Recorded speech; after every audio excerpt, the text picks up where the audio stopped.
할렐루야. 이제 여름이 가고 가을이 오고 있습니다. 가을은 결실의 계절이니까 많은 열매 저와 여러분 맺었으면 좋겠습니다. 교회도 귀한 열매 맺을 줄 믿고 여러분 가정, 여러분의 자녀들에게도 귀한 열매 맺을 것을 믿습니다. 할렐루야. 계절을 주신 것은 하나님의 때를 분별하라는 겁니다. 아, 이제 봄이 됐구나. 만물이 서성하는 계절이구나. 아, 여름 됐네. 가을 와 됐네. 겨울 됐네. 이게 아니라 주님께서 말씀하셨죠. 너희들이 저녁에 하늘에 노을이 있으면 아, 내일 비가 오겠다 이렇게 말하고, 맑으면 내일 맑겠다 이렇게 말하지 않느냐. 그런데 천기는 어찌하여 읽지 못하느냐 그랬거든요. 그러니까 저녁 노을을 가지고 하나님의 때, 하나님의 어떤 역사하시는 그 섭리의 손길을 거기서 깨달으라는 겁니다. 생각하면 나의 때를 알 수 있도록 만들어 주신다는 거예요. 할렐루야. 이 시대가 어떻게 되겠다 미리 알 수 있고 준비할 수 있게 하신다는 거잖아요. 그렇다면 저녁 날씨만 가지고 말씀하시는 게 아니죠. 시간과 하루와 주간과 달과 연도를 헤아릴 수 있도록 구분하신 것은, 또 계절들 봄, 여름, 가을, 겨울이라는 이 시즌을 우리에게 주신 것은 하나님의 시즌을 그것을 통해서 깨달으라는 겁니다. 그래서 깨달을 수 있도록 기본 교과서인 성경을 주셨고, 또 성령을 우리에게 주셔서 감동을 따라서 기도 속에서 성령의 인도 속에서 하나님의 계절을, 하나님이 어떤 역사를 일으키시고 우리는 무엇을 준비해야 하는가, 이것을 감각적으로 알 수 있도록 하나님께서 하시겠다는 겁니다. 그러니까 가을이 왔다 이렇게 끝나지 말고, 가을은 어떤 계절인가? 그렇지, 가을은 결실의 계절이지, 성숙의 계절이지.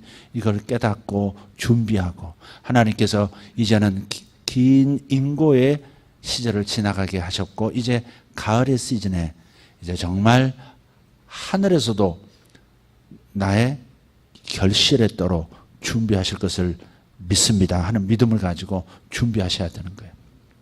가을에는 결실이 있을 줄 믿습니다. 믿음으로 취하면 뭐든지 우리에게 유익입니다. 가을은 결실이다 아멘 하면 그 결실이 더 풍성하게 일어나는 겁니다. 할렐루야. 그래서 오늘 하나님께서 우리에게 말씀하시는 음성을 통해서 우리가 무엇을 준비해야 하는가 한번 살펴보도록 하겠습니다. 마태복음 5장 9절입니다. 마태복음 5장 9절.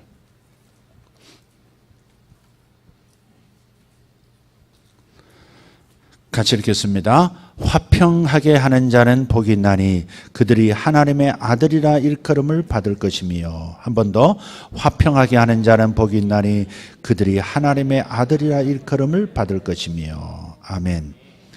우리가 지난 수요일에 애통하는 자는 복이 있나니 그들이 위로를 받을 것이다. 응답을 통한 위로를 받게 된다. 그 말씀을 나눴습니다. 5절에 온유한 자는 복이 있나니 그들이 땅을 기업으로 받을 것이며 라고 하는 말씀은 자주 말씀을 드렸기 때문에 넘어갔고,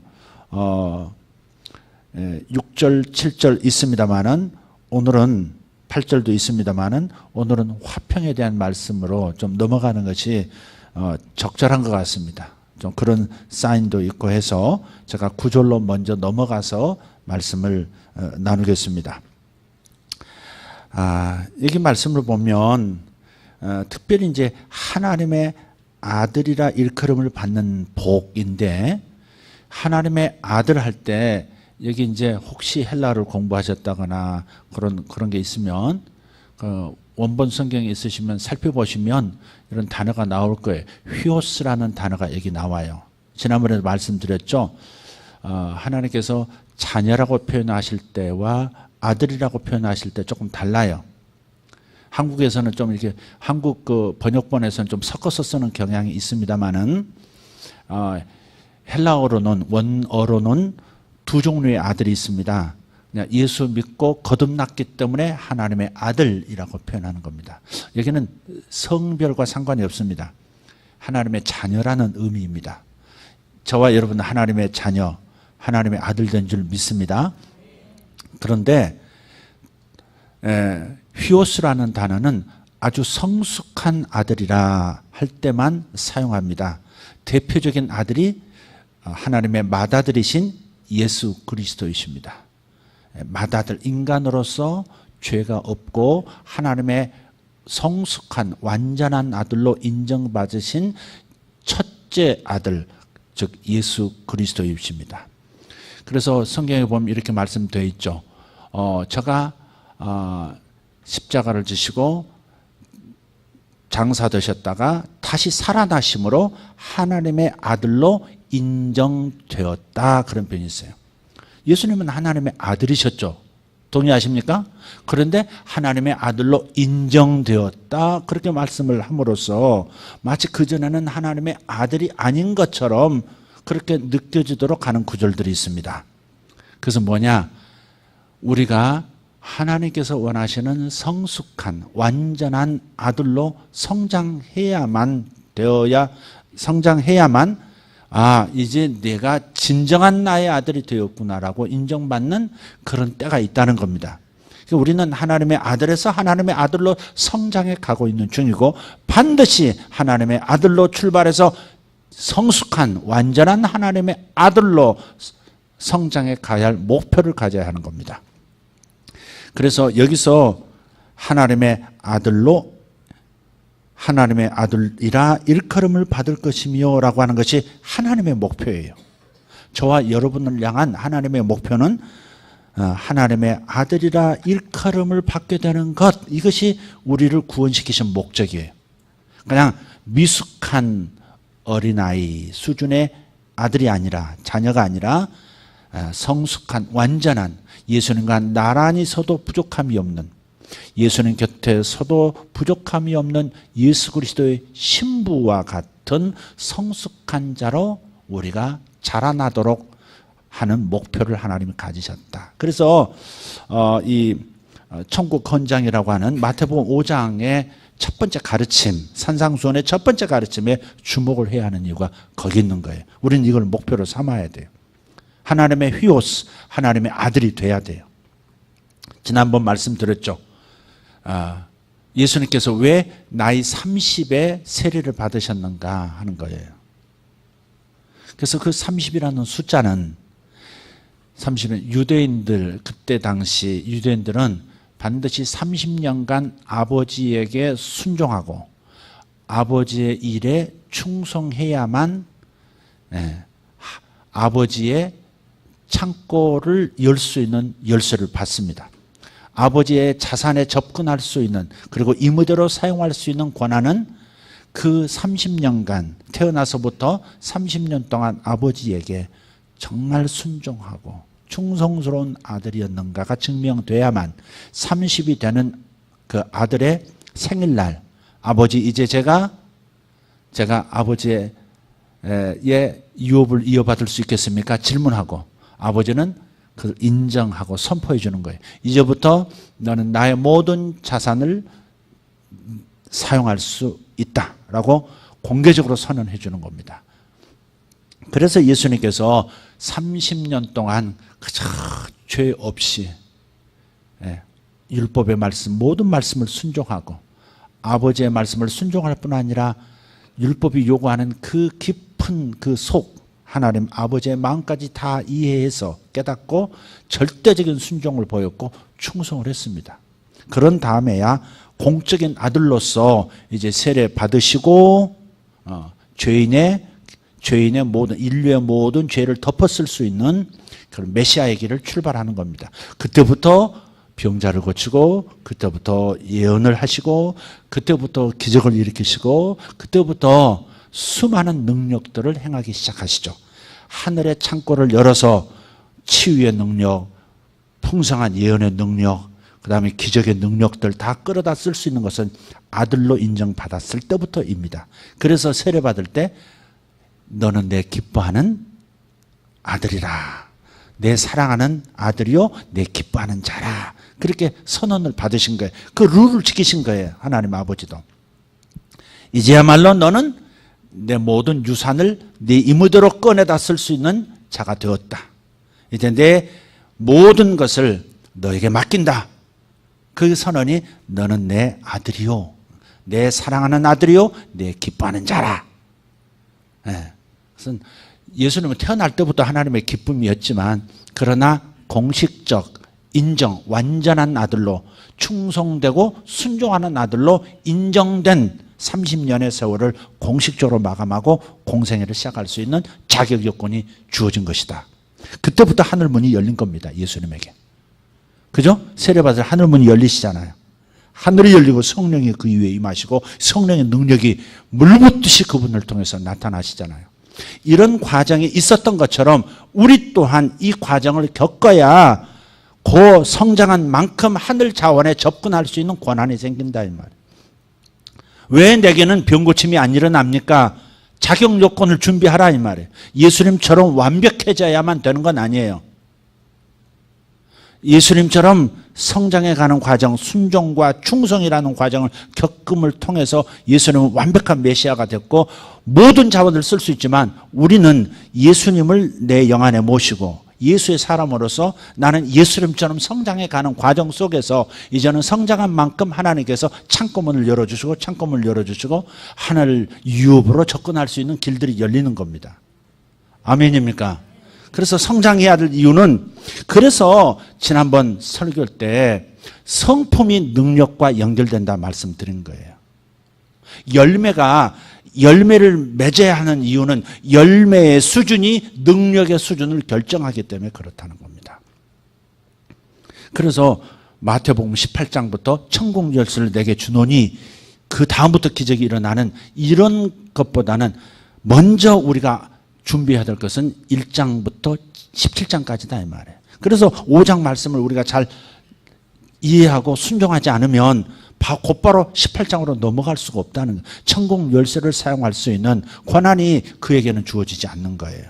하나님의 자녀가 됐지만 천국의 창고를 들락날락할 수 있는 권한은 성숙한 만큼 주어지는 겁니다.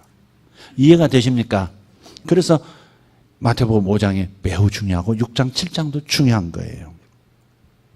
그래서 하나님의 아들이라 일컬음을 받는 것이 매우 중요하다. 근데 그 중에 하나가 화평케 하는 자는 복이 있나니 저가 하나님의 아들이라 일컬음을 받는다 그랬어요. 예. 그래서 하늘도 하나님의 아들임을 인정하고 천사들도 인정할 뿐 아니라 사람들도 하나님의 아들 맞아 이렇게 인정받을 수 있는 유일한 하나님의 길은 화평케 하는 겁니다. 그럼 이 화평케 하는 게 뭘까? 화평케 하는 게 뭘까 하는 겁니다.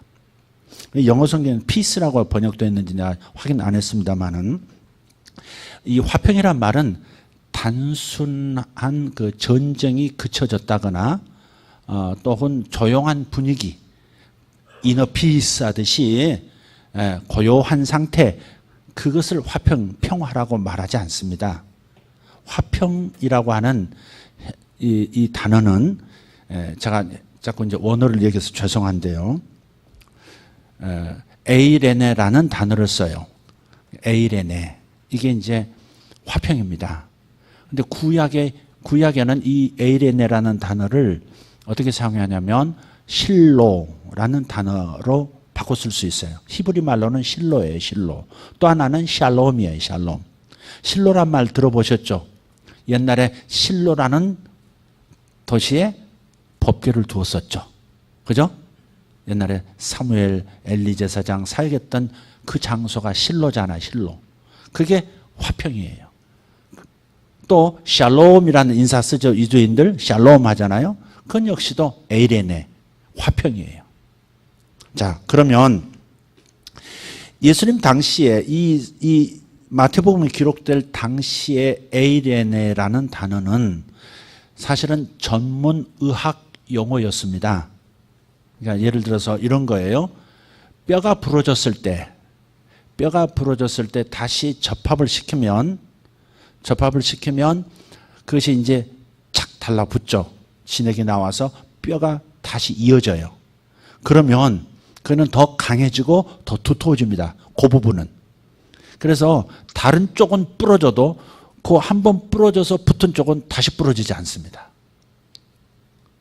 그게 에이레네. 그러니까 의사들이 골절된 사람의 뼈를 이렇게 다시 맞춰서 부목돼서 몇 달 동안 이렇게 치료받게 하는 과정을 겪고 마침내 부목을 풀고 붕대 풀고 이제는 정상으로 되돌아왔을 때, 아니 예전보다 더 강한 뼈가 되었을 때 하는 말이 이제 다시 뼈가 평화를 얻었도다. 이제 다시 뼈가 에이레네 했도다. 그렇게 말하는 거예요. 이해가 되세요? 화평이라는 말은 그냥 전쟁이 종식된 상태 혹은 고요한 상태가 아니라 미워하고 그래서 멀어지고 원수가 되고 했던 그 관계 속에서 다시 둘이 하나가 되되 옛 수준으로만 되돌아가는 것이 아니라 이제는 완벽하게 완전하게 화해하고 그래서 더 믿을 수 있고 신뢰하고 사랑을 주고받을 수 있을 만큼의 성숙한 관계로 발전하는 상태, 그걸 에이레네라고 말하는 거예요. 그게 화평이에요. 화평은 그러니까 관계적 용어인 거예요. 관계적 용어. 그냥 단순한 피스, 평화로 생각하면 안 돼요. 끊어졌던 단절된 관계가 다시 붙되 옛날보다 훨씬 더 완벽한 상태로 화해되고 화목되고 결합된 관계가 되는 것, 그게 화평이에요. 그러니까 화평케 하는 자란 말은 바로 그런 일을 하는 사람을 말하는 거죠. 단절된 상태를 다시 연합된 상태로 만드는 사람. 그것도 옛날보다 더 뜨거운 관계로, 마치 남이었던 관계가 가족 같은 관계로 바꿔져 버리도록 만드는 일을 하는 사람들, 그게 화평케 하는 사람이에요. 오늘 좀 감사한 얘기를 좀 들었어요. 사실 오늘 한 건 아니죠. 일찍 제가 알았습니다마는 기독교 연합신문입니다. 우리 교단에서 아주 오랫동안 만들어 왔던 신문인데요. 전면에 나오는 뉴스가 이겁니다. 대신총회.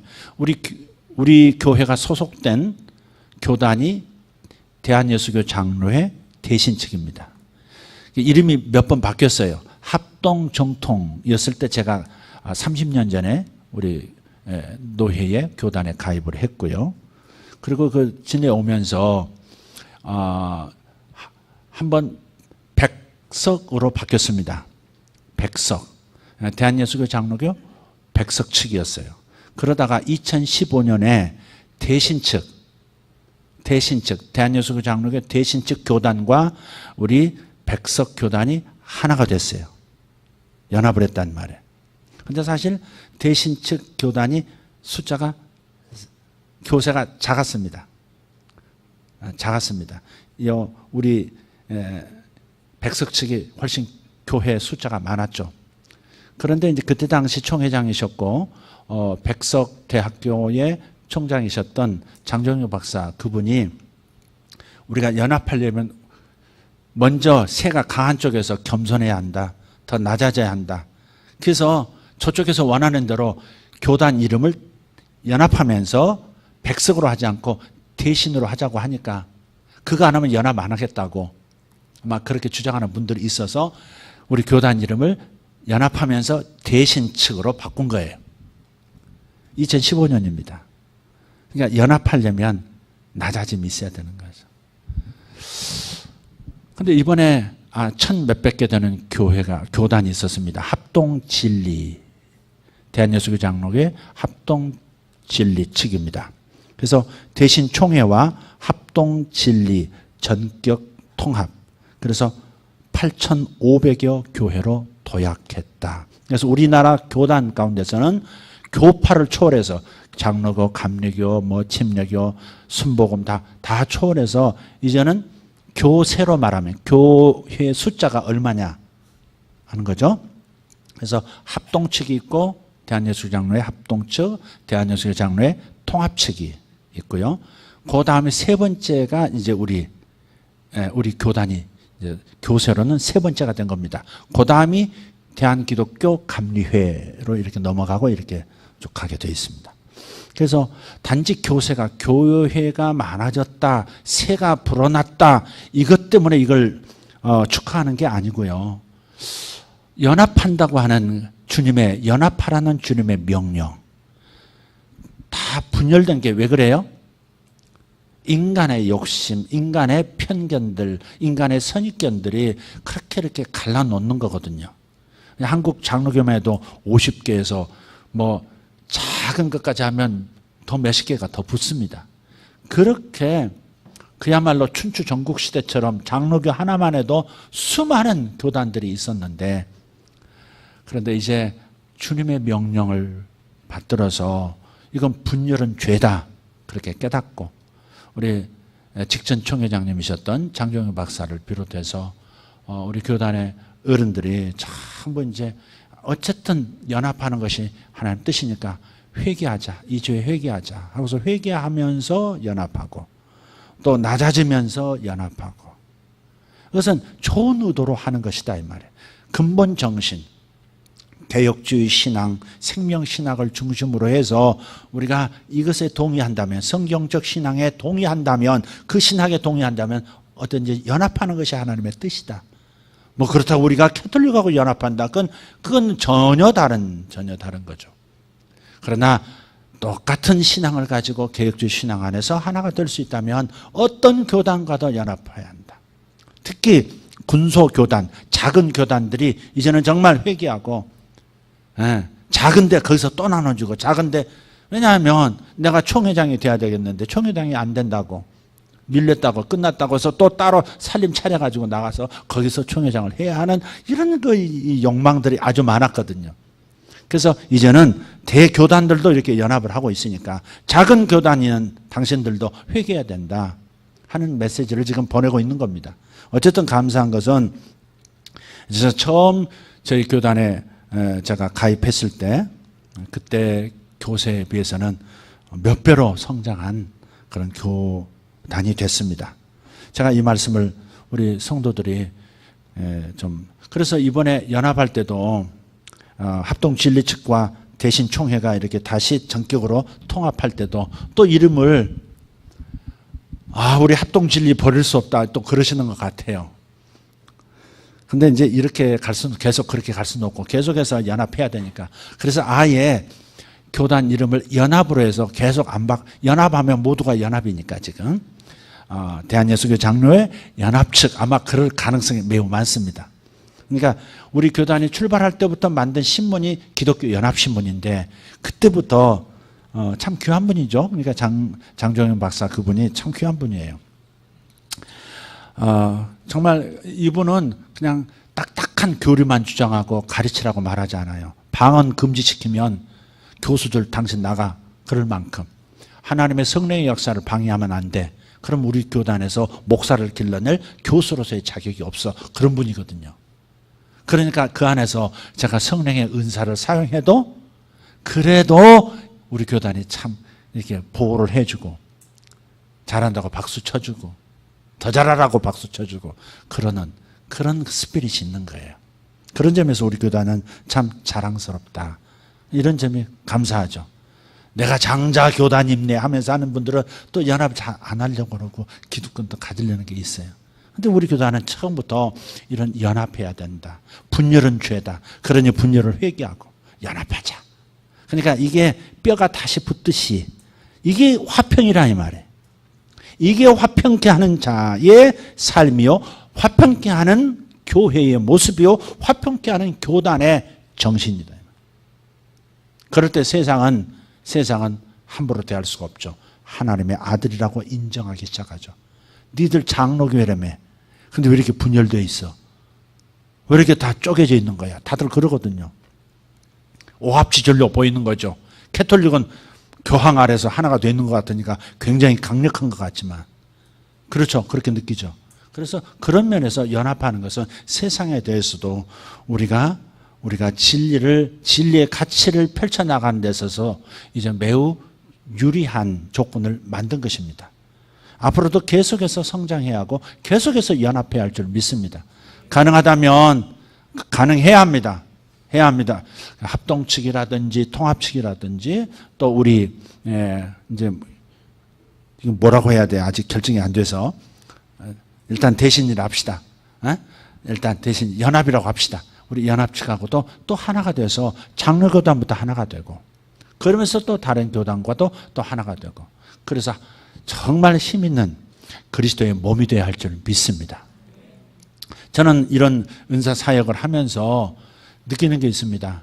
이건 누구에게나 필요한 선무 하나님의 은사였고 연합하게 하는 능력이 있더라고요. 예언적 은사들이 교단을 초월하고 교파를 초월해서 연합하게 만드는 어떤 힘이 있더라고요. 이게 예언 사역이라는 것이 그리스도의 몸의 신경망이거든요. 신경망.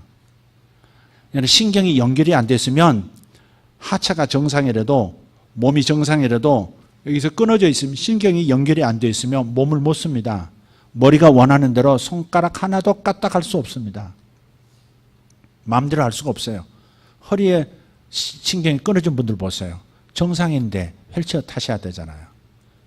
그러니까 이 예언사역은 온몸을 연결하는 능력이 있어요. 에스겔서에서도 보면 그래서 골짜기에서 뼈들이 흩어져 있을 때 주님께서 말씀하시죠. 이 뼈들이 능히 살겠느냐 주께서 하시나이다. 그러면 대언하라. 대언하라. 예언하라 그 말이죠. 뼈들은 연합할지어다 하니까 뼈들이 이 뼈 저 뼈 수천 수만의 흩어진 뼈들이 쫙 연결돼서 하나씩 하나씩 사람이 되는 거죠. 그래서 여호와의 군대가 되지 않습니까? 이게 교회에 대한 비전이거든요. 하나님의 예수 그리스도의 몸에 대한 비전이거든요. 우리 한번 저기를 한번 찾아봤으면 좋겠어요. 요한복음 19장 31절부터 33절입니다. 한번 읽겠습니다. 요한복음 19장 31절에서 33절 시작. 이날은 준비일이라. 유대인들은 그 안식일이 큰 날이므로 그 안식일에 시체들을 십자가에 두지 아니하려 하여 빌라도에게 그들의 다리를 꺾어 시체를 치워달라 하니 군인들이 가서 예수와 함께 못 박힌 첫째 사람과 또 그 다른 사람의 다리를 꺾고 예수께 이르러서는 이미 죽으신 것을 보고 다리를 꺾지 아니하고. 자, 예수님의 다리뼈는 꺾이지 않았고 십자가 양편에 있던 두 강도의 다리는 꺾여졌어요. 꺾인 이유가 뭡니까? 안식일이 되면 절대 시신이 이렇게 공개석상에 있어서는 안식일이 지금 훼손이 되는 겁니다. 그러니까 빨리 죽었으면 사람 무덤에 묻어야 되는 겁니다. 묻어야 되는 거예요. 시신을 만지면 이게 부정하게 되기 때문에 그대로 있으면 안 돼요. 안식일이 시간이 다가오고 있는데 해질녘이 다가오고 있는데 시신들이 이렇게 사람들이 이제 범죄인들이 달려 있으니까. 그래서 대개 이제 죽일 때 다리를 꺾습니다. 다리뼈를 하나 꺾어버리면 뭐 망치로 때리든 뭐 아니면 창으로 뭐 때리든 다리뼈를 꺾어버려요. 꺾으면 이제 십자가에 달려 있을 때 이렇게 의식이 가물가물하고 이제 힘이 빠지니까 처지거든요, 몸이. 묶고 나서도 처진다고요. 처지는데 그러면 이제 숨을 못 쉬는 거예요. 이게 압박이 돼서 숨을 못 쉬어요. 그러니까 아무리 의식이 가물가물해도 죽지 않은 한은 숨쉬기 위해서 발로 이렇게 밀어요. 숨을 쉬기 위해서 일어선다고요. 근데 그래서 십자가 그 발 밑에다가 이렇게 받침대를 이렇게 달아줍니다. 그래서 오랫동안 고통당하다 죽으라고. 근데 안식일이 다가오니까 이제 유대인들이 요구하니까 로마 병사들이 어떡합니까? 빨리 죽어야 되거든. 그래서 다리뼈를 딱 꺾어가지고 일어서서 숨을 못 쉬도록 그대로 죽어버리도록 만든 거예요. 근데 예수님도 다리뼈를 꺾으려고 살아있는 줄 가까이 다가갔더니 이미 그분은 숨이 끊어져 있는 거예요. 그래서 다리뼈를 꺾지 않습니다. 그래서 예수님은 시신이 온전한 상태로 무덤에 들어가시는 거예요. 두 강도는 그렇지 않았고요. 그래서 이것은 예언의 말씀을 이루게 하려고 하는 겁니다. 시편 34편 20절입니다. 시편 34편 20절 같이 그의 모든 뼈를 보호하시며 그 중에 하나도 꺾이지 아니하도다. 메시아 예수에 대한 시편의 예언은 그의 뼈가 상하지 않는다는 거예요. 그래서 그 예언을 이루기 위해서 예수님은 뼈가 꺾이기 전에 이미 돌아가신 거죠. 자, 이것은 무엇을 말하는 거예요? 하나님의 아들이신 예수 그리스도의 몸에 관한, 즉 교회에 관한 예언적 비전인 거예요, 이게. 하나님의 몸은 절대 분리돼서는 안 된다는 거죠. 하나님의 몸은 절대 골절돼서는 안 된다는 겁니다. 하나님의 몸의 모든 뼈들은, 모든 지체들은 꺾였다 할지라도 다시 연합해야 되는 거예요. 에이렌에 화평케 되어져야 합니다. 평안케 되어져야 합니다. 그것이 하나님의 명령이고 그것이 주님의 비전인 거예요. 그리스도의 몸은 분열돼서는 안 된다. 분열됐다면 더 큰 사랑으로, 더 큰 연합으로 다시는 꺾어질 수 있는, 다시는 분리될 수 없는 관계로 연합되어져야 한다. 그것이 하나님의 뜻이고 우리의 비전이어야 하는 거죠. 그래서 장로교단이 우선 먼저 하나 되어야 한다는 겁니다. 오랫동안 기도했는데 이제는 그런 일들이 제가 속한 교단이 중심이 되어서 이 모든 일들을 이루어가고 있는 것이 너무나 감사한 거예요. 자랑스러워요. 처음에 교세가 작았을 때는 한편으로 새가 많으면 뭐 기도 그러잖아요. 교인들도 우리 교인이 이렇게 교인하고 옆에 있는 저쪽 교인하고 이렇게 저쪽은 몇만 명 모인다는데 그러면 괜히 기죽고 그런 거 있습니까? 교인들 가운데 좀 있는 것 같아요. 우리 교인 말고 나는 S교회 교인이라고, 나는 P교회 교인이라고, 그러면서 아무개 교회 장로입니다, 아무개 교회 집사입니다. 근데 그 안에는 조금 약간 우리 교회는 크다 하는 그런 게 자부심이 있는 것 같아요.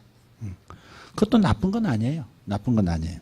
그렇다고 반대로 우리 교회는 뭐 20명이 안 돼, 우리 교회는 뭐 100명이 안 돼, 뭐 이러면서 기죽고 하는 것은 그것도 죄입니다. 그것도 하나님이 기뻐하시는 일은 아닙니다. 어쨌든 간에 좋은 것은 좋은 것으로 받아들이고, 그러나 받아들이지 않아야 할 감정은 거절하는 것이 좋습니다. 할렐루야. 교만도 안 되지만 자기 비하도 안 되는 거예요.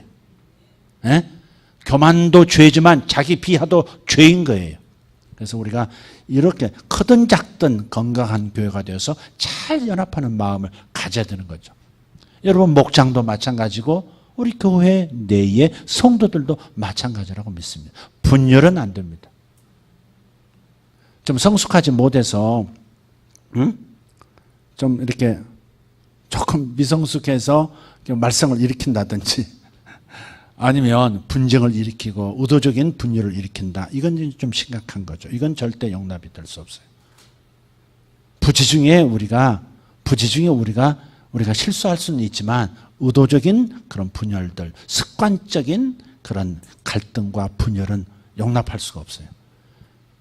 부족하든 성숙하든 어쨌든 연합하려고 하는 것이 하나님의 뜻이고 하나됨이 하나님의 뜻입니다.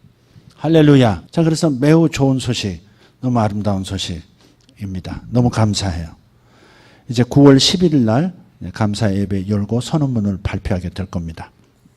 나중에 붙여놓을 테니까 자세히 한번 읽어보시면 좋겠습니다. 골로새서 1장 20절 한번 펴볼까요?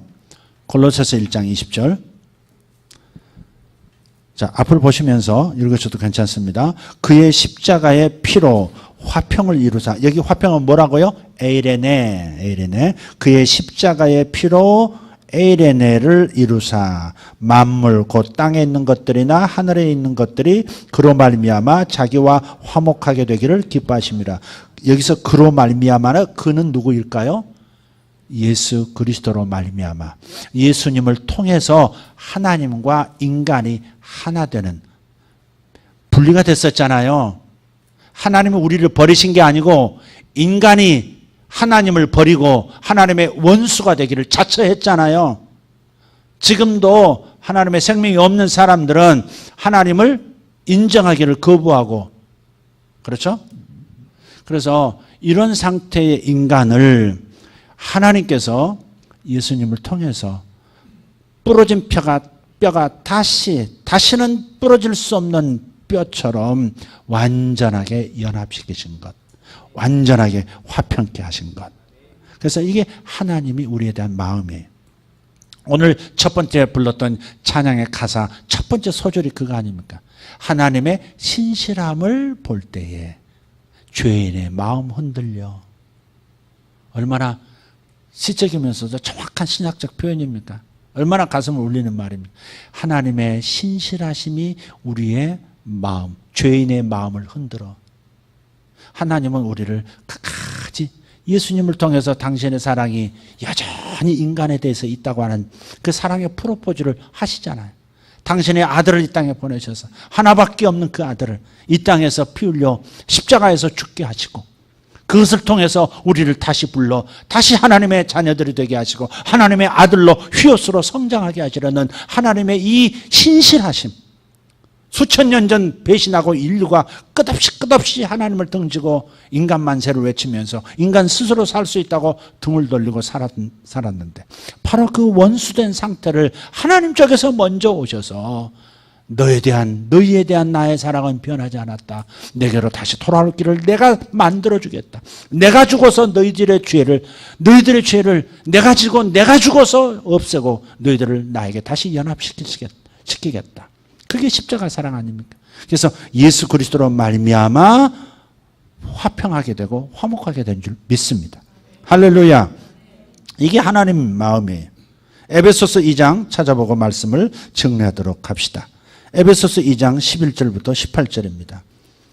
한번 읽겠습니다. 그러므로 생각하라. 너희는 그때 육체로는 이방인이요 손으로 육체에 행한 할례를 받은 무리라 칭하는 자들로부터 할례를 받지 않은 무리라 칭함을 받은 자들이라. 자, 그때는 유대인들 입장에서는 두 종류의 인간밖에 없습니다. 하나는 유대인, 하나는 이방인.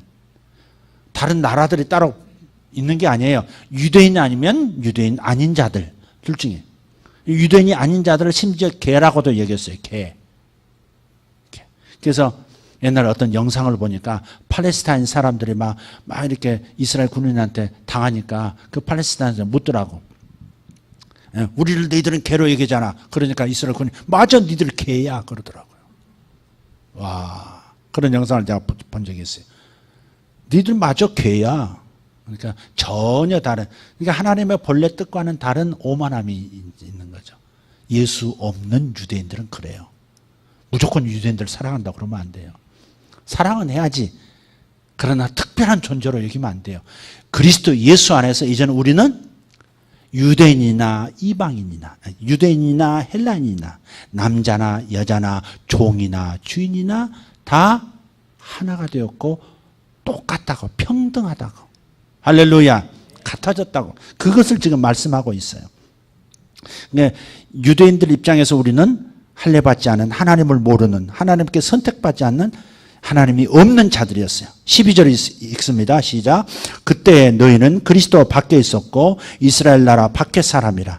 약속의 언약들에 대하여는 외인이요 세상에서 소망이 없고 하나님도 없는 자이더니 그랬었죠. 13절 이제는 전에 있던 너희가 그리스도 예수 안에서 그리스도의 피로 가까워졌느니라. 어느 만큼 가까워졌어요? 이렇게 조금 가까워졌어요? 나란히? 아니요. 부러졌던 뼈가 다시 붙어서 다시는 떨어질 수 없는 뼈처럼 화평의 수준으로 가까워진 거예요.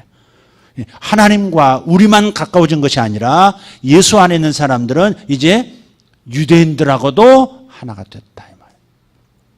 자, 그래서 14절입니다. 시작.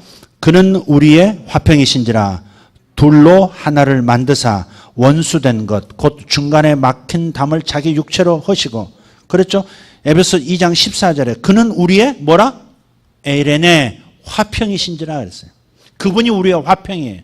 주님께서 화평케 하는 자는 복이 있나니 저희가 하나님의 아들이라 일컬음을 받을 것이며 했을 때 화평케 하는 자의 첫 번째 테이블을 끄는 분은 누구예요? 바로 예수 그리스도 자신이세요. 내가 바로 뼈를 다시 이은 자, 뼈가 다시 하나가 되게 하는 자였다. 나로 인하여 뼈가 하나가 되었듯이 너희들도 가서 다시 부러진 뼈가 하나가 되게 되듯이 너희들도 화평을 이루고는 사람이 되어라. 그러면 너희들도 하나님의 아들이라고 인정받게 될 것이다. 할렐루야. 예수님이 죽음에서 살아나셔서 하나님과 우리를 연결시킴으로써 하나 되게 함으로써 하나님의 아들로 인정되었듯이 우리도 가서 유대인과 우리 그리고 수많은 끊어진 관계들을 다시 하나로 이어주는 사역을 한다면 그것이 너희들의 마음에 간절함이 된다면 너희들이 바로 하나님의 아들이라고 인정받게 될 것이다. 하나님도 인정할 것이고 세상 사람들도 완전한 그리스도인이라고 하나님의 아들들이라고 인정할 것이고 우리 스스로도 그렇게 느끼는 감격 속에서 살 수 있을 것이다. 그렇게 말씀하고 있습니다.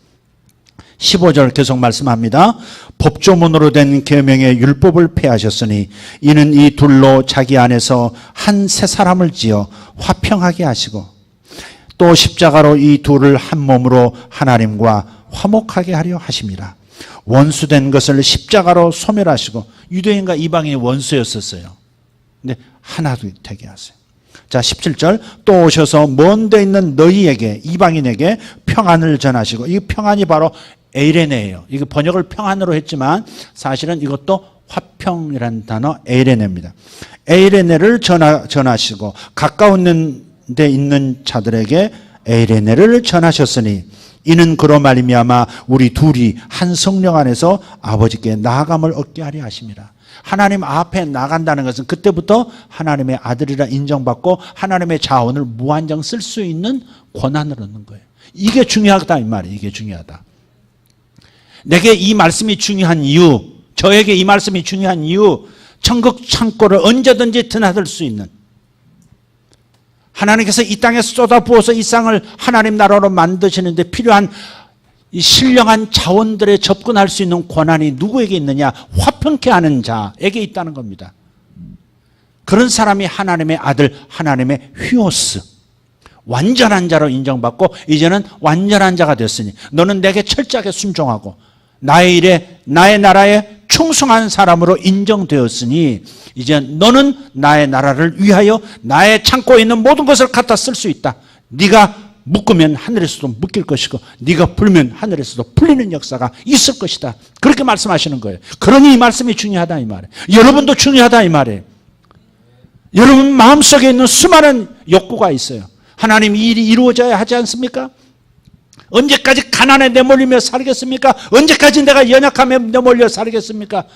비참하지 않습니까? 주님, 내가 하나님의 아들이라는 신분을 얻었으면서도 왜 나는 이렇게 살아야 하는 것입니까? 그런 부분이 작은 것이든 큰 것이든 있다면 왜 우리 가정은 이런 고통 속에서 살아야 합니까? 왜 내 기도는 응답되지 않는 것입니까? 왜 하나님은 응답하시겠다고 해놓고 왜 지금까지 답이 없으신 겁니까? 라고 질문하는 분들에게 역으로 질문하고 싶어요. 당신은 하나님의 아들이 되어가고 있습니까? 하는 질문이에요. 화평케 하는 자의 삶을 살고 있습니까? 그렇다면 하늘 창고를 열어서 치유가 필요하다면 치유를 끌어당길 수 있는 것이고 계시가 필요하다면 계시를 끌어당길 수 있는 것이고 기적이 필요하다면 기적이 창고가 방출될 것이고 물질이 필요하다면 물질도 아낌없이 천사들이 공급하고 마음껏 갖다 쓰십시오. 이 방도 들어가십시오. 저 방도 들어가십시오. 천국 열쇠를 우리에게 맡기시는 거죠. 그러니 이 말씀이 중요하다 이 말이에요. 나만 잘 되면 된다? 어불성설입니다. 언감생심입니다. 아닙니다. 주님은 완전한 자로 성숙한 자로 가려는 그 길목에서 그 수준만큼 하늘 창고를 여는 겁니다. 그러니까 우리가 화평케 하는 이 사역이 매우 중요하다 이 말이죠.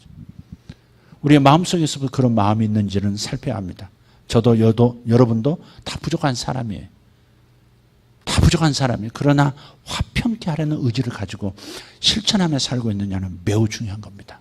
남은 상관없이 그냥 내가 형통하면 되겠다. 나만 하나님께 쓰임받으면 된다. 나만 성장하면 된다. 내 영혼만 성장하고 내 영혼만 변화되면 된다. 이건 아니다. 함께 더불어 화평케 갈라진 사이를 다시 하나로 다시는 뗄 수 없는 관계로 만드는 이 일에 애쓰는 사람들, 이 사람들에게 하나님께서는 큰 권능을 주시는 겁니다. IS 극단적 이슬람만 문제가 아닙니다. 외부 요인 때문에 이슬람 극단적 이슬람들이 된다고 하는 사람들이 있습니다. 그러나 그것은 거짓말일 수 있습니다. 그것이 어느 정도 작용을 하지만은 그 안에 잠재된 사상을 보셔야 합니다. 종교 철학을 보셔야 합니다. 이미 저들 안에는 세상을 어지럽게 만드는 신앙적 내부 요소가 이미 있는 겁니다. 저들이 가장 존경하고 절대 함부로 조롱하면 안 되는 경전이 코란 아닙니까? 코란의 여러 군데 기독교인과 유대인을 죽이는 자 완전한 구원에 이른다고 되어 있거든요.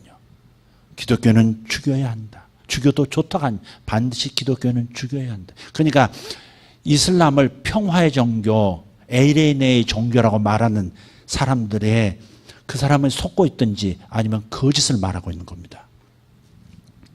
누구나 사람은 소중하고 하나님은 사랑하세요.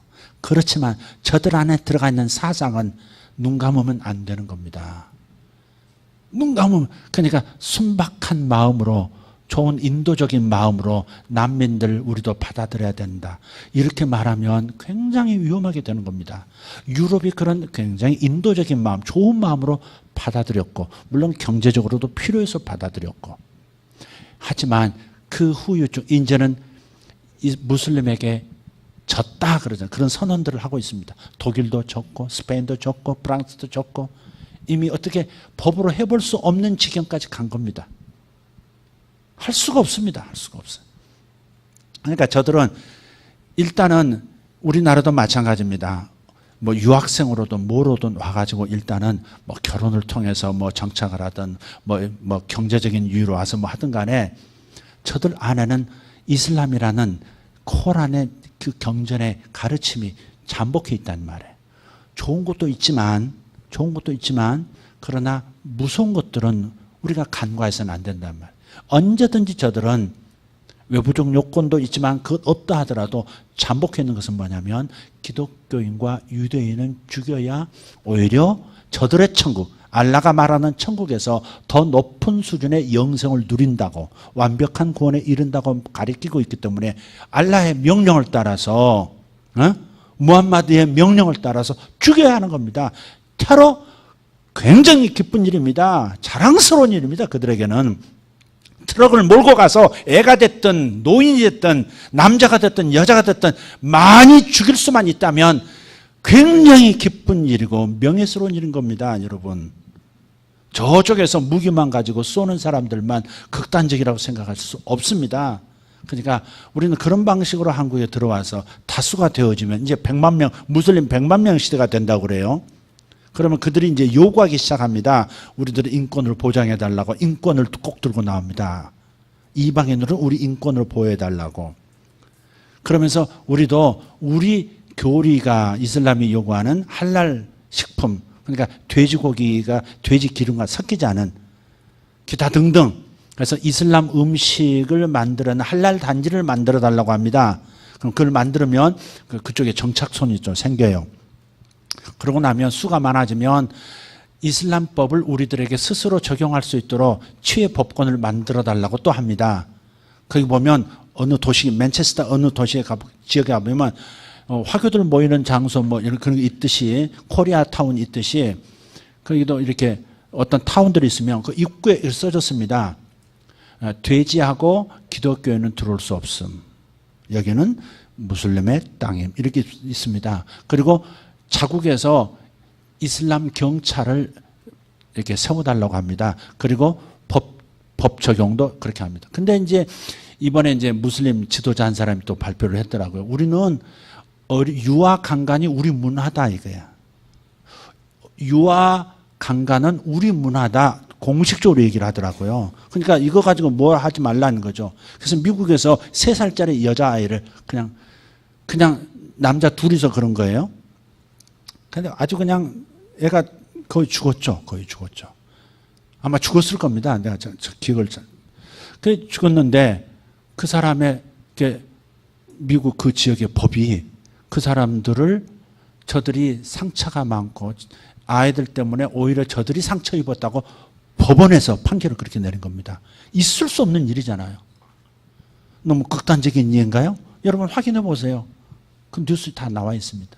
이미 역사가 현실 역사가 보여주지 않냐. 유럽이 저런 상태, 이제 관광도 가기 쉽지 않은 그런 상태로 내몰리고 있고. 그래서 영국이 브렉시트를 선언한 것은 경제적인 이유만이 아닙니다. 영국이 선언한 것은 더 이상 난민을 받아들였다가 안 되겠다는 거죠. 이슬람, 딴 사람들은 괜찮은데 이슬람들을 더 이상 받아들였다는, 영국은 지금보다 완전 이슬람화 될 것 같다는 거죠. 그러니까 그 선언한 겁니다. 예. 그러니까 이런 것을 우리가 잘 이해하고, 지금 저들의 교리를 보십시오. 화평케 하는 자입니까? 이게 화평케 하는, 이게 평화의 종교입니까? 아니잖아요. 그러니까 설교 시간에도 이런 얘기하는 건 저는 싫거든요. 뭐 비난하고 뭐 문제 얘기하고 참 그건 싫어요. 그냥 싫은데, 그러나 얘기하지 않을 수 없는, 그냥 법으로 만들어버리면 꼼짝을 못하니까 이제. 그런데 이제 이 사람들, 지금 이슬람 돈을 받는 사람들, 중국 돈을 받는 사람들 있는 사람 많다는데, 이슬람 돈을 받는 정치인들, 또 지방 공무원들, 이런 사람들은 그런 쪽으로 몰고 갈 겁니다. 돈 먹은 사람들 많다는 얘기가 바닥에 돕니다. 정치자금 받죠, 뭐 받죠. 그러면은 그쪽으로 하나 던지는 거죠. 그러니까 이런 문제를 우리가 기도해야 되겠고, 우리가 행동하지 않으면 안 된다는 겁니다. 자, 그래서 이번에 10월 달이면 요르단에서 리홉도 있지만, 그 난민 선교도 있지만, 또 선교 문제, 그 중동 지방에 대해서 미팅이 있습니다. 지도자들. 거기에 제가 초청을 받아서 아마 10월 달에 그걸 좀 다녀오고, 거기로 이렇게 이스라엘 넘어갔다가 오려고 지금 기도하고 있습니다. 그래서 제가 하나님께서 어떤 메시지를 줄지 모르지만 그 지도자들에게 또 해야 될 메시지를 위해서 저를 이제 초청한 거니까 그렇게 하시고 기도해 주시면 좋겠습니다. 자, 예언적 비전을 다시 한번 들읍시다. 그리스도의 몸은 꺾어질 수 없습니다. 그리스도의 몸의 뼈들은 분리될 수가 없습니다. 알고 우리는 서로 절대 분리 자체를 목적으로 해서는 안 된다 하는 겁니다. 아시겠죠? 끊어진 관계, 또 멀어진 관계라면 화평케 하는 자, 뼈를 다시 붙이듯이 화평케 하는 자의 마음을 가지고 노력을 할 때 하나님께서 하나님의 아들이 되어가고 있구나 하면서 하나님이 아들이 되어진 만큼 하늘 창고를 여러분에게 열어주실 겁니다. 아멘. 여러분, 돈하고 무슨 상관이 있겠는가? 은사하고, 신령한 은사하고 화평케 하는 이 좋게 화평케 관계를 맺어가는 거하고 무슨 상관이 있겠는가? 아니, 주님의 말씀을 들으십시오. 화평케 하는 자라야 하나님의 완벽한 아들이라 일컬음을 받을 것이고, 그 아들에게 이제는 하나님 나라의 유업, 아니 아버지 하나님의 유업을 마음껏 쓸 수 있는 권한이 주어진다는 것. 이걸 생각하면 우리가 화평케 하는데 집중하지 않을 수가 없다 하는 것입니다. 이해되셨으면 동의하십시다. 아버지 하나님께 형제가 나란히 나갈 때 아버지가 기뻐하시고 자기 지갑을 여시듯이 우리가 하나가 되는 건 매우 중요한 겁니다. 그래서 여러분 가운데 담을 쌓고 있는 부분이 있다면 담을 허무십시오. 여러분 마음에 담이 있다면 허무십시오. 저 사람에 대해서 마음에 담이 있다면 허무십시오. 누구에 대해서 마음에 쌓은 벽이 있다면 밀어내십시오. 그리고 하나가 되는 마음을 가지십시오. 겸손하게 낮아지시고 연합하십시오. 그러면 하나님께 오는 선물이 반드시 있을 겁니다. 이게 마태복음 5장 9절에 우리를 향하신 축복의 메시지입니다. 기도하겠습니다.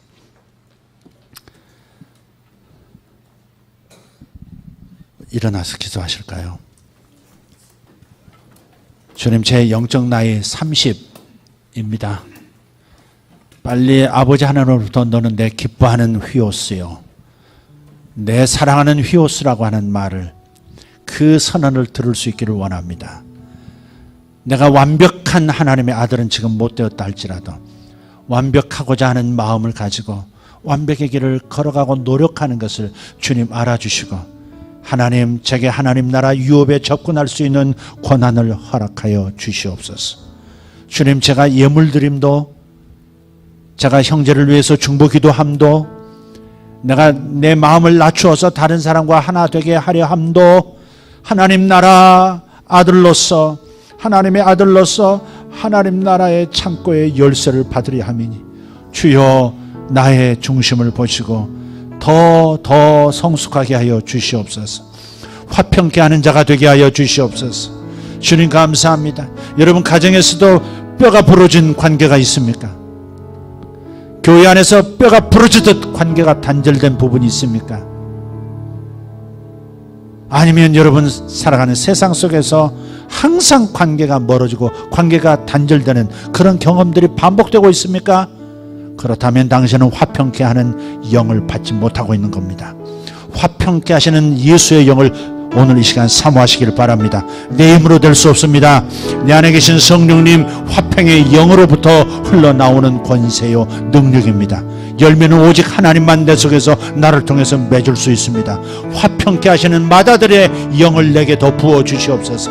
이 시간 주님 앞에 간절히 기도하여 승리하시고 열매를 풍성히 맺으시고 천국 창고의 열쇠를 받으시기를 예수 이름으로 축복합니다. 주여 삼창하며 기도합니다. 주여 주여 주여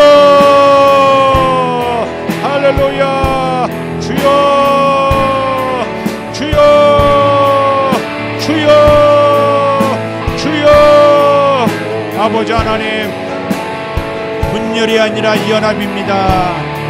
분열이 아니라 연합입니다. 하나님 감사합니다. 하나님 감사합니다. 아버지여 내게 화평케 하는 영을 주시옵소서. 화평케 하는 영을 주시옵소서. 할렐루야 주님 감사합니다. 영광의 우리 아버지 하나님 찬송합니다.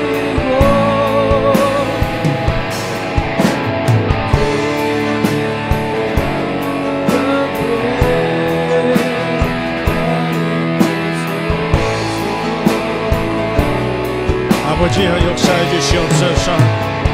그리스도의 몸이 하나가 되도록 도와주시옵소서.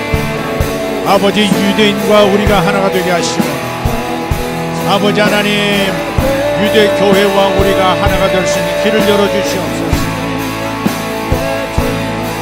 하나님 우리 가족이 하나가 될 수 있는 아버지 그 영을 불어넣어 주시옵소서. 자식과 부모가 하나가 될 수 있는 영을 부어 주시옵소서. 우리 가정에 화평의 영을 부어 주시옵소서. 교회에 화평의 영을 부어 주시옵소서. 아버지 내 마음에 화평의 영을 부어 주시옵소서. 하나님과 나 사이에 화평의 영으로 역사하여 주시옵소서. 화평의 영이신 성령 하나님, 화평의 영으로 부러진 것들, 끊어진 것들이 연결되게 하시고 연합되게 하여 주시옵소서. 주님 감사합니다. 주님 감사합니다. 영광의 우리 아버지 하나님 도와주시옵소서. 역사하여 주시옵소서. 대한민국을 지켜주시옵소서. 아버지 하나님 분열을 일으키는 아버지 하나님 모슬렘 세력으로부터 저들의 계략으로부터 우리를 자유롭게 만들어 주시고 아버지 우리나라의 리더들이 아버지 하나님 이 사탄의 계획을 깨닫고 저들이 하나님 나라의 안녕과 미래 다음 세대를 위하여 바르게 판단하고 바르게 결정 내릴 수 있도록 주님 역사하여 주시옵소서. 우리에게 화평의 영을 부어주시되 사탄의 역사가 깃들지 않도록 사탄의 역사가 들어와 나라를 분열시키지 못하도록 역사하여 주시옵소서. 북한의 전략이 아버지 이루어지지 않게 하여 주시옵소서. 동맹국이 이간되도록 놔두지 마시고 하나님 저들이 깨닫고 바른 판단, 바른 결정, 바른 법 집행을 할 수 있도록 주여 역사하여 주시옵소서. 위대하신 하나님 감사합니다. 우리를 사랑하셔서 우리를 위해서 하나님과 우리 사이를 에이레네로 연결해 주신 하나님, 우리를 샬롬으로 이끌어 주신 하나님 감사합니다. 아버지 하나님과 우리 사이가 샬롬이 되게 하여 주시옵소서. 하나님과 우리 사이가 에이레네가 되게 하여 주시옵소서. 하나님 이스라엘과 우리나라가 에이레네 샬롬의 관계가 되게 하여 주시옵소서. 이스라엘과 대한민국이 하나가 되게 하여 주시옵소서. 아버지 하나님이 연합이 되게 하여 주시옵소서. 그리고 하나님 하나님의 말씀으로 세상을 제사장 나라로서 경영하게 하여 주시옵소서. 주님 감사합니다. 위대하신 하나님을 찬양합니다. 아버지 분열의 영을 몰아내 주시고 연합의 영을 우리에게 불어넣어 주심을 감사합니다. 우리 교단을 계속해서 성장시키시고 연합하게 하심을 감사합니다. 영광의 우리 아버지 하나님, 이 교단의 리더들의 마음에 겸손함을 더 부어주시고 주님의 명령, 그리스도의 몸의 연합 군대가 되게 하시는 하나님의 전략에 순종하게 하여 주시옵소서. 우리가 하나님이 화평케 하는 자로 순종하여 아버지 하나님 하늘 창고를 열 수 있도록 아버지 하나님 우리에게 화평의 권능을 부어 주시옵소서. 화평의 영 성령님, 화평의 주 예수 그리스도 주님의 영을 우리에게 부어 주시옵소서. 화평케 하는 영을 부어 주시옵소서. 화평케 하는 영을 우리에게 부어 주시옵소서. 주님 감사합니다. 영광이 우리 아버지 하나님 찬송합니다. 할렐루야 할렐루야. 영광이 우리 아버지 하나님 찬송합니다. 영광이 우리 아버지 하나님 찬송합니다. 할렐루야 할렐루야. 아버지여 도와주시옵소서.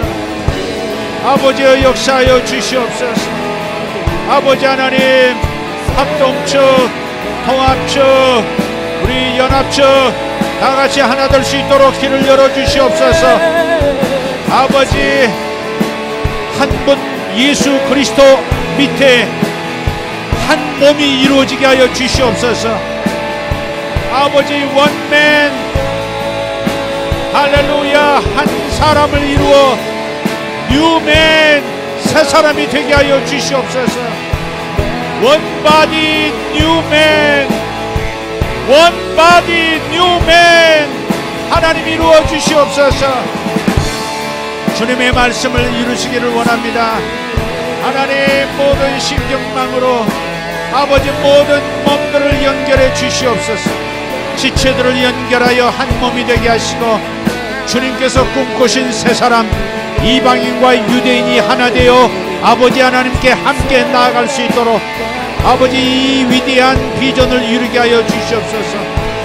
아버지 이방인과 유대인이 하나가 되어 그리스도 안에서 하나가 되어 한 분 하나님 앞에 한 분 아버지 앞에 나아가 아버지 영원한 부활의 길을 열 수 있는 천국 열쇠를 밟게 하여 주시옵소서. 주여 감사합니다. 주여 감사합니다. 위대하신 하나님 찬송합니다. 할렐루야 할렐루야.